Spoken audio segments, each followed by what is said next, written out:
आहोत पिंपरी मंडळ गावामध्ये आणि या ठिकाणी मी आवर्जून उल्लेख करू इच्छितो, जेव्हा जरांगे पाटलांचं आंदोलन मुंबईमध्ये चालू होतं तेव्हा मुंबईमध्ये सगळ्यात पहिली जी मदत आली मराठा समाजासाठी ती जयसिंगांना आणि ग्रामस्थांच्या वतीने आली होती।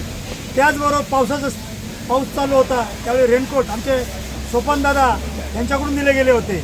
आणि खरं तर असं म्हणतात, ज्यांनी आपल्यावर उपकार केले, ज्याचे समाजामध्ये योगदान आहे, त्याचं उत्तरदायित्व होण्याचं वेळ आलेली आहे। आणि ह्यावेळी आमच्या शरददादांच्या अधिकाराखाली आणि शिंदेसाहेबांनी ह्या दोन्ही मंडळींवर म्हणजे मंगेश अण्णांवरती आणि जयसिंग अण्णांवरती विश्वास ठेवून त्यांना या गणातून आणि जिल्हा परिषद तिकीट दिलेलं आहे। त्यांना मी माझ्या अखंड मराठा समाज महाराष्ट्र राज्य जरांगे पाटील यांच्या वतीनं तुम्हाला शुभेच्छा देतो आणि जाहीर पाठिंबा व्यक्त करतो। धन्यवाद।